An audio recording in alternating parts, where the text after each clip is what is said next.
yesterday after work, something came over me where I was like, I need to do something. Because my last video, I'll start off there, I was saying that I was going to stay in my car for about 5 months, come up with some money for land, and then put a small home on the land.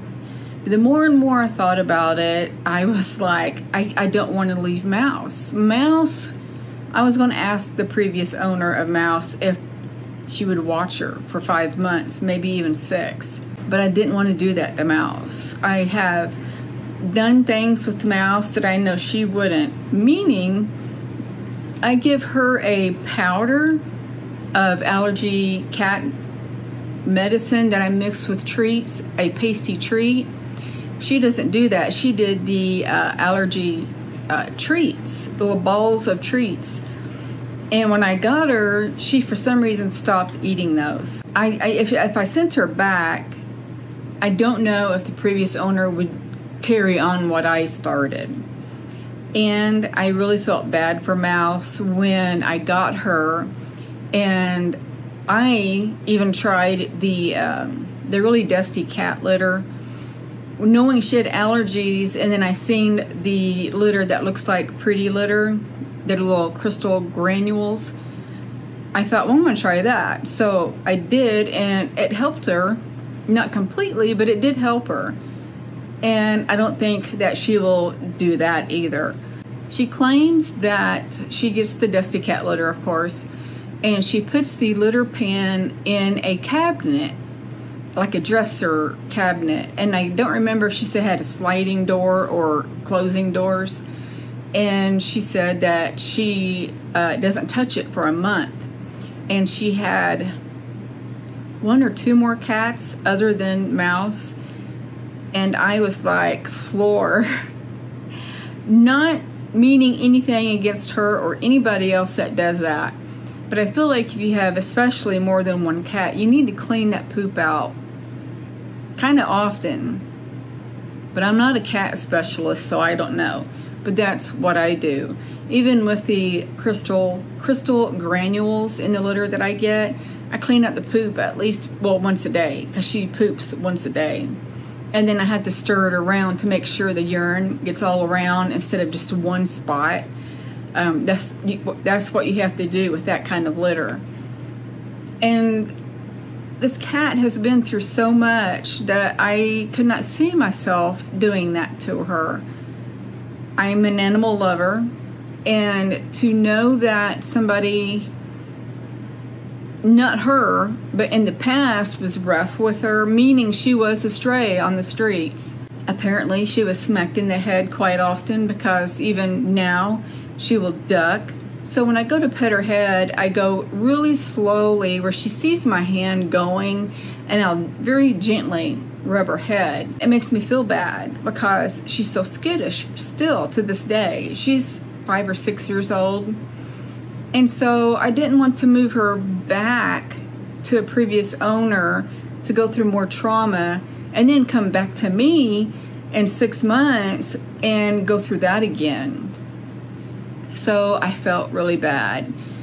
So yesterday after work, I jumped on my computer and started looking for tiny homes. Actually, I was looking for just normal houses, really cheap normal houses. There's not many under $100,000 for just me, and that's like a 2-bedroom.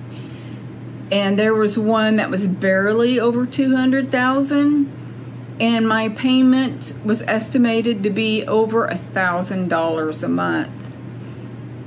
I can barely afford what I'm paying now, and that's $710. There's no way I can afford that kind of payment.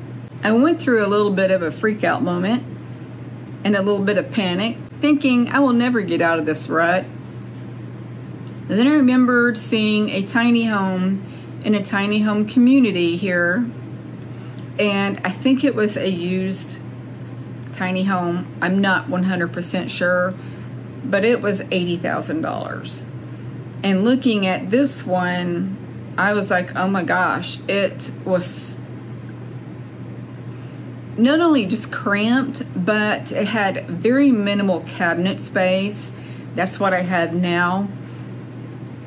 I need more cabinet space. I'm a female, and I would give up some of my baking pans and things like that, but it didn't even have a small pantry area for food. I don't like leaving food out on the counters and everything, so I'm like, that's not good enough.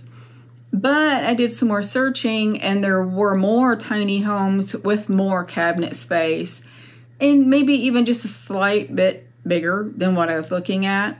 It did not have a price. So I was going to go out this weekend and look at them. But my credit score, it's not low. One is like 590 something, and the other one is maybe over 620. But it's still going up. I got a credit card not too long ago. My score was up in the mid 600s. But when I got that credit card to build myself credit, because when I took my new name legally, I had no credit whatsoever. So I got the credit card so I could build credit. And I can't remember if it was Equifax or TransUnion. I can't remember which. But only one went back up to like 620 something, I think. And the other one is like 590. So I'm waiting for it to go a little higher, because I don't think I can buy even a tiny home with that kind of credit score. It shouldn't take much longer to raise. And in a small way, it's good because I have to have hip surgery maybe in December, and that will give me time to heal and bring my score back up, and then maybe I can apply for a house at that time, a tiny house. I do not want to have a tiny home in a tiny home community. One reason out of two is because I had to pay for that lot. So I'm making my home payment, and then on top of that, I'm making the lot payment. And I think the lot payment is $200 a month. So for the $80,000 tiny home, my payment would be $500 a month. And then for the lot, it was $200. So I'm back to what I'm paying now in rent for this apartment. But one good thing is my payments will never go up. It'll stay. This apartment goes up every year.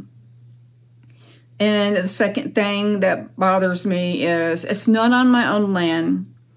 I kind of wanted some chickens and stuff because eggs, for one. And then I wanted to plant a garden. I want my own vegetable garden. And I actually wanted to go out in the country where I wanted my land at and lay in a hammock at night and watch the sky and see how many UFOs that I can see. So with that being said, after doing all of that, I was stressed. And I am a jaw clencher, which helps me, if not starts one, get a migraine. And I was clenching because I was stressed and I had no gum. I have to chew gum a lot because if I don't, I'm clenching my jaw so bad that it does lead to a migraine. So last night I go to bed. Before bed, I took a shower and I started noticing this dull pain. And I'm sitting there thinking unconsciously, when I look back at it, I realized that I was thinking about it. I remember thinking my head is starting to hurt. So I go to bed, and while I was getting in bed, I noticed it was becoming more painful. And so I'm doing my color by numbers, thinking, what am I going to do? What am I going to do? And it gets worse and worse. And finally, I put my phone down. And I'm laying there, and I'm thinking to whoever was listening, but mainly my StarFamily and or guides. And I was saying, oh my God, please help me, because this is really becoming excruciating. And I'm laying there, keeping my teeth apart, and that is a lot for me to do, because you don't concentrate on that. You don't sit there and think constantly, keep your teeth apart, keep your teeth apart. You know what I mean? It's something you really have to concentrate in doing, because when you're a jaw clencher, it becomes natural. And so I'm laying there thinking, please help me, because when I get to that point where it's excruciating, I don't want to leave the apartment. I cannot do it. And when I'm that way, I have to ask somebody to bring me a Monster, because a Monster at that point is the only thing that will get rid of a migraine. And I was sitting there thinking last night, out in my head, not out loud, please come and help me. I beg you, because this is getting bad and I don't want to miss work tomorrow. I would have worked from home, but I didn't even want to do that. I just knew that it was only going to get worse from that point forward. So I'm laying there and I'm kind of like begging, trying to keep my teeth apart while I go to sleep. And then I fall asleep. And then I wake up to vague little snippets of what was going on. And it was, my head was lightly vibrating, but in certain areas, and I cannot remember if it was in my temple or if it was back here somewhere. I can't remember. But my migraines start at the base of my skull. And then they come all the way up to here, to my forehead. And then the worst parts are in my temples and right here. And sometimes it's really bad in the back of my neck. So I wake up with the little mild vibrations. And then it felt like something was painlessly, well, I shouldn't say painlessly, kind of like a drill. This is the only way I can describe it. Kind of like drilling through. It was either my temple or somewhere in here. Like it was drilling through, and it was painful. And I remember kind of cringing, like, oh, that hurt. But I was so desperate that I didn't care. And I remember that happened a couple of times, and then I went back to sleep. I think they put me to sleep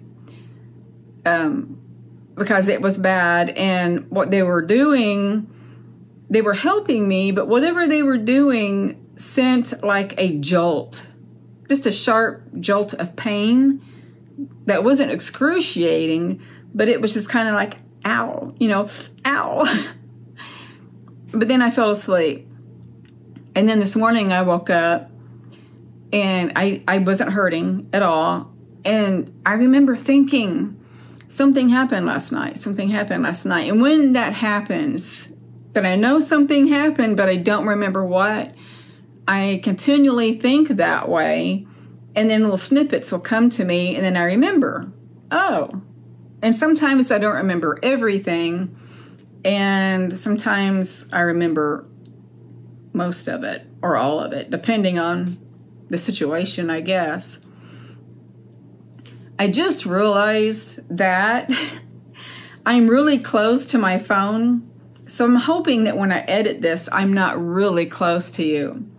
There's times where I do it on my phone and I realize when I'm editing, oh my gosh, I was that close. And I try to make a point to remember to put my phone pretty far back because I feel weird with it so close to me. But with that being said, that was my visit I had last night and my stressful situation.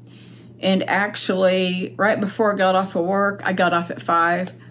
I started realizing, and I was chewing gum at work, I started realizing that, okay, the gum isn't helping, it's starting again. And it is, because it's the back of my head, the base of my skull is it's getting intense. Not too bad, but it's getting intense. And gum isn't going to stop it. So in preparation, I got 2 Monsters after work, and they're in my fridge. So that way, when I get up in the morning, if it's that bad, I can chug one. Okay, guys, I am going to end this here. I love you guys so much, and I'm going to send each and every one of you love, light, and peace. Bye.